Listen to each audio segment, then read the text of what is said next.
Making a first team is really difficult, and there's a bunch of different options we can go through in this first squad here, especially with the news that Michael Nisa potentially is playing this first game. And we don't know how many he's actually going to play in the first round. 2? Is it 3? Is it just this first one? Is he going to miss this first one? He comes into a lot of people's plans, and we will have to wait till half an hour before the game tonight when the toss is on to make that decision. And it could sway me personally in the decisions that I make in my squad. The first game, even if I kept my squad the same, could change coming into the second game as well, depending on how a few things go.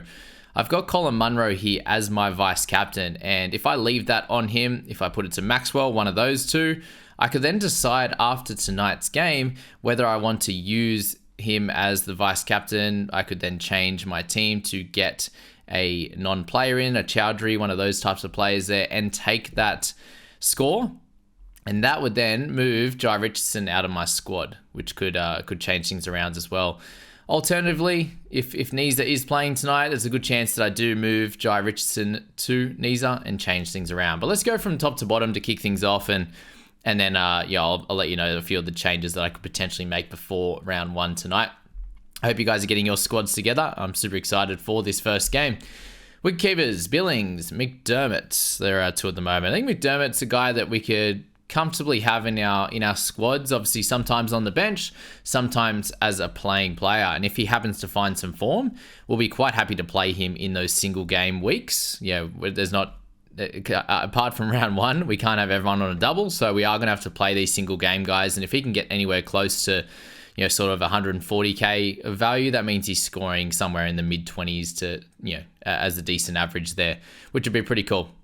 And we could use that on a daily, on a game, round by round, game by game basis there, which would be cool. Billings on the triple makes plenty of sense.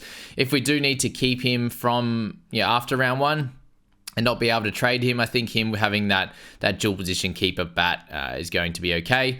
He is not going to keep after this first round with Pearson coming back, but potentially at 117k could have him as just a batsman that could go nuts, in random weeks there, and we can use him as a looper in round 3 when he has that bye, along with other guys in the Adelaide Strikers squads. So that's that with the wicket keepers. Batsmen, we've got Will Sutherland up there. Just a guy that I think it's going to be fairly consistent. Obviously, a little bit of bat, and obviously mostly with the ball there, which will be cool. We spoke about Munro. Sam Harper's in there as a guy, just another star. We wanted a couple of stars at least in our side. At the moment, it is 2 with Maxwell and Harper. Gives me a couple of chances to loop in a wicket-keeping spot in a few of those rounds. Obviously, round 2 and round 6 there as well, which is going to be cool. And hopefully some decent scores with him opening the batting. At the moment, my main issue here is Connolly, and if we find out that Ashton Agar is actually playing, then that probably drops him down a little bit in the pecking order, especially if he's not going to be opening the batting. If he's batting around that 6-7, it could be a player that we do decide to move on, but it is pretty tough with him being at 70k to actually switch him to anyone. So he could be an interesting fellow. If I'm looking to start with him, then that could be a slight issue here.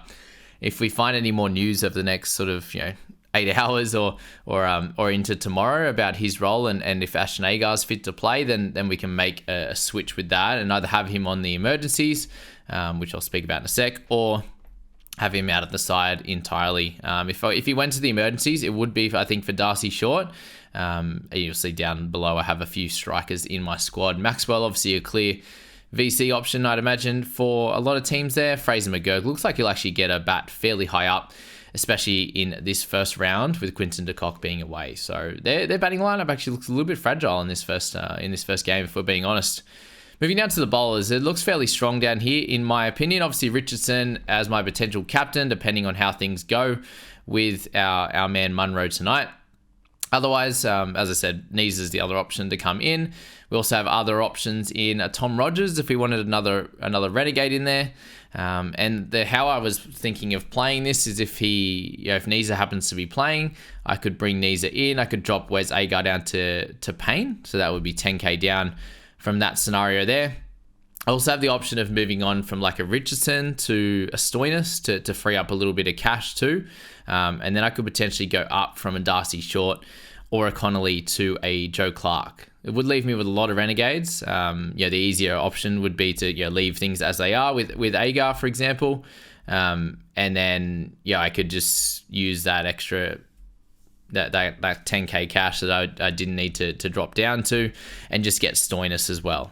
Could be the other option to pick up a third star in this side at the moment. So Richardson, Hardy to kick things off. Obviously looking for a really good round 1 score in my squad. Richardson, Zampa to play obviously 5 in the first 3 rounds, and then Kuhneman I just thought it's either him or Walter at the moment, just as a guy that could be fairly consistent, is why I've got Kuhneman at the moment instead of Walter.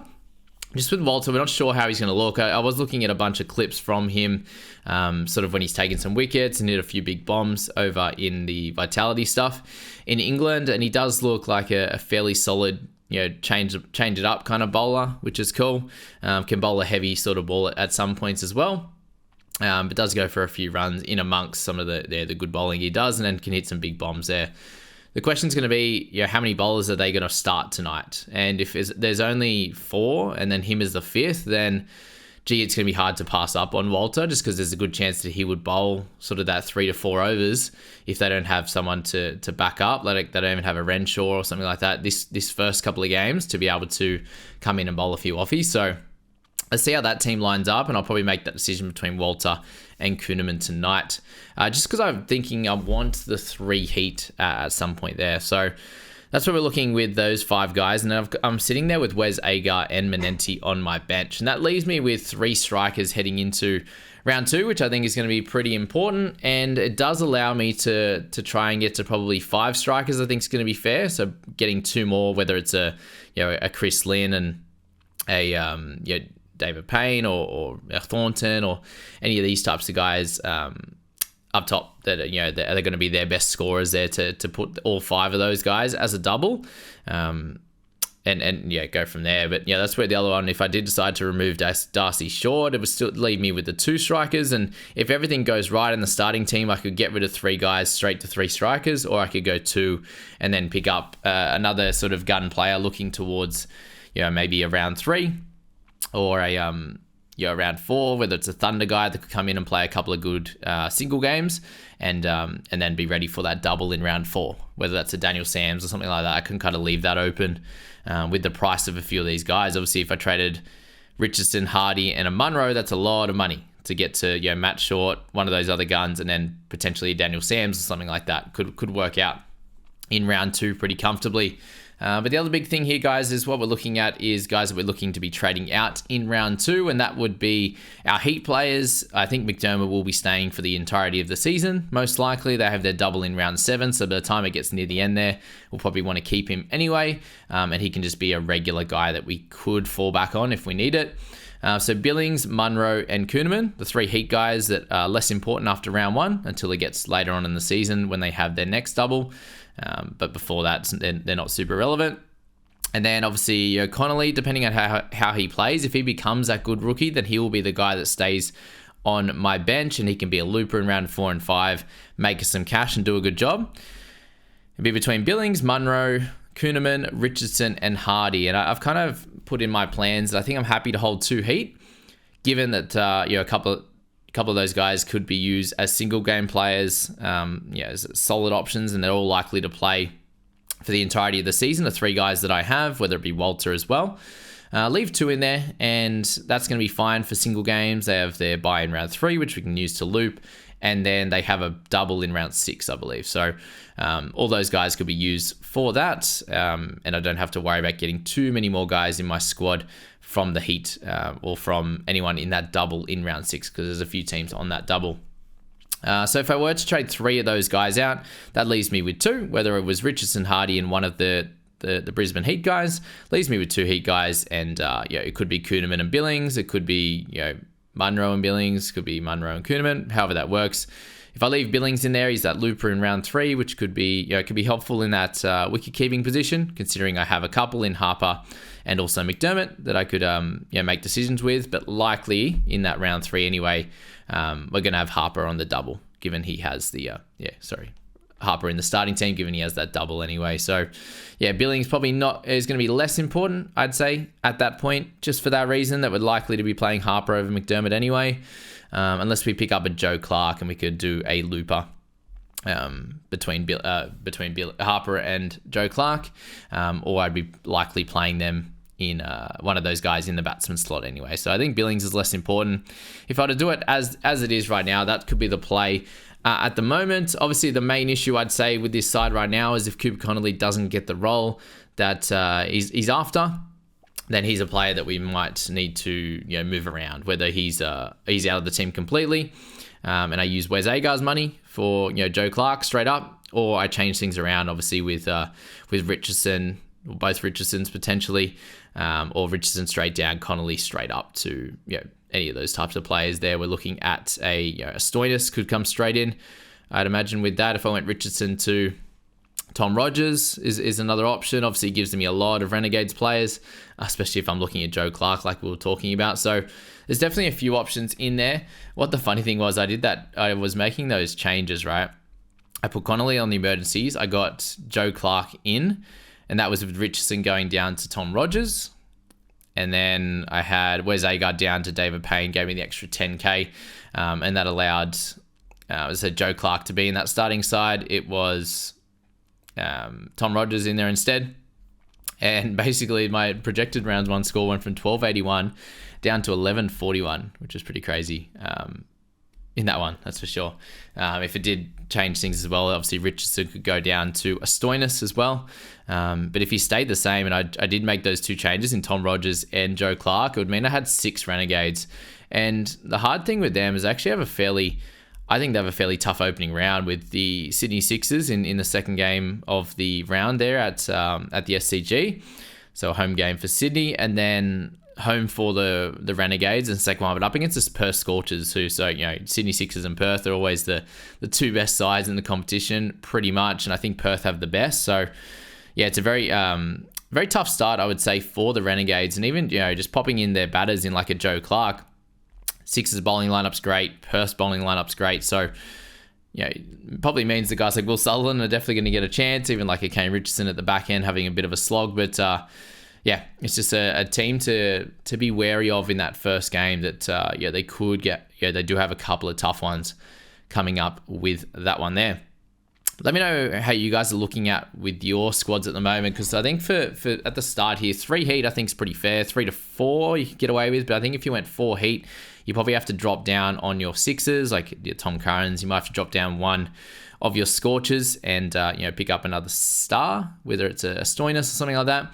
Obviously another Renegade could help as well, but those types of guys there are going to cause you some issues down the line, I think, with getting enough score involvements across that time frame there. So something to think about for sure with your squads, guys. And let me know your thoughts as to which way you think I should go in that one.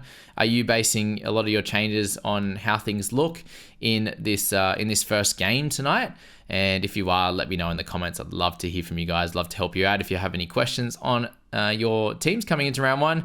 It's always such a chop and change thing. I'm just kind of trying to really look at it in the sense of making sure that I have a lot of guys in our squad that are super strong and consistent is kind of the biggest thing. I don't want to have guys in here that are a good chance of coming out and getting a couple of ducks, getting an 8 and a 10 that aren't really going to do much for you, and putting a lot more time and effort into some bowlers, obviously, which is going to be helpful, that can be fairly consistent. Like you can see down here, Hardy has the bat and the bowl.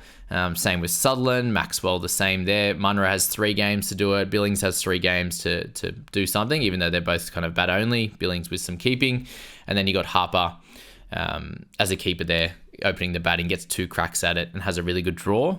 So like if he fails in that first couple of games, I know that I'm still using him for the right reasons. I have him as a looper in the second round, a double in the third, double in the fifth. It's really just this Connolly player here for round one, to be honest with you.